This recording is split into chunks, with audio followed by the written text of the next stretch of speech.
The NASCAR season actually gets started a full 24 hours early as NASCAR makes the unprecedented decision to start the Clash at the Coliseum a day early because of impending superstorms that were set to hit Southern California. It's a good thing they did because the rains did show up, but NASCAR gets in their very valuable Clash at the Coliseum. I'm Doug Rice, joined by Brad Gillie and Alexis Erickson. And Alexis, we spent a lot of time in conversation before everything dropped, wondering what the schedule might look like. Never imagined that NASCAR would actually jump the gun and go a day early.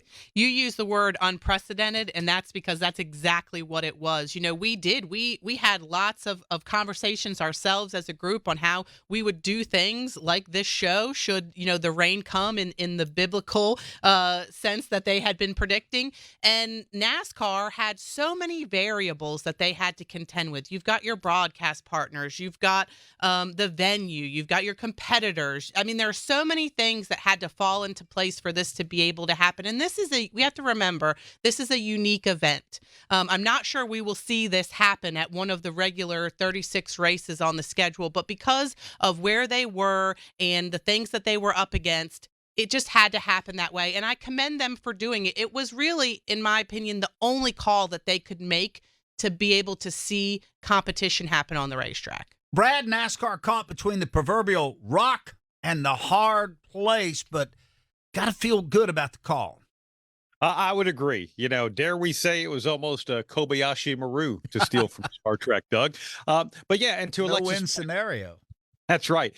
They had to give back the LA Coliseum to the people who run that because it's a racetrack today. It's not going to be a racetrack tomorrow or whenever they can get to it to start tearing up the asphalt. And I do think it was the right thing to do because not only did we get 2 races in, because remember the NASCAR Mexico Series raced as well, but I thought we actually got 2 really good races in. And while there was still a threat of rain on Saturday night, it was nice to see that both instances of racing got their full 150 laps in, and we got to see a great show.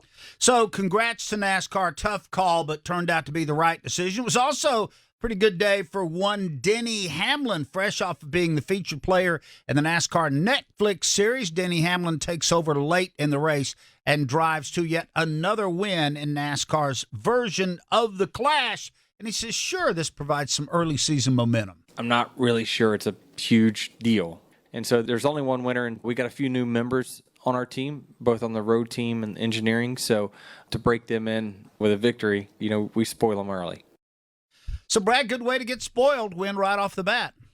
Yeah, no kidding. And by the way, his 4th iteration of winning the Clash. Remember, you go back to Denny Hamlin's rookie year, and he had actually won a pole at Pocono the year before when he had only run a very limited, like a 7-race schedule. And that was actually the 7 races that gave Joe Gibbs Racing the easy decision to put him in that number 11 car. He came back the following year, his rookie season, and won, I think, what was then called the Bud Shootout. And then there's won 3 more since, including what we saw on Saturday night. The only thing that I meant to look up, I'm curious to know how many different versions and formats of this race where Denny Hamlin has won. The first one was just a straight up race at Daytona on the oval, and we've seen so many different formats since. To win 4 of them is pretty special for him. Brad, I'm going to go out on the limb and say it's probably 4 different versions because since they started changing it, they change it literally every year. Certainly seems that way. And I've enjoyed the 3 years at the Coliseum, by the way. Denny also said his surgically repaired shoulder came through okay. It's very good. Yeah, we knew that this race was going to fatigue it a little bit. But, overall, it feels better than I thought it would, considering, how far you have to crank the wheel at this racetrack. But, the race is just short enough to fatigue it a little bit. So when I get to Daytona, it'll be nice and strong. All right, so Denny Hamlin, he's all repaired and ready to go. And Alexis, a lot of people kind of mad at each other when this race ended up, but it is an exhibition race. It's quarter mile.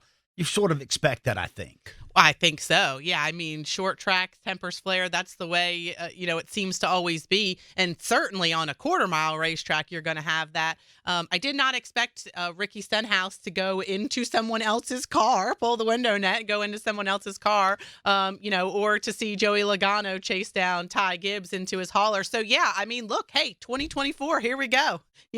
We're ready, and these storylines are only going to continue. Brad, what do you attribute that to?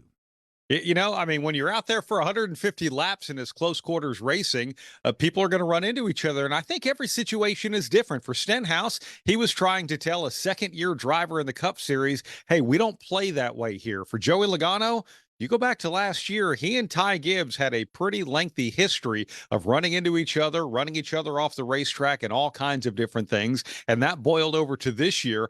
I think the Ross Chastain-Tyler Reddick one is what cracked me up the most, because Chastain was a lap down, and he said, look, the caution came out, and Reddick just drove right through me.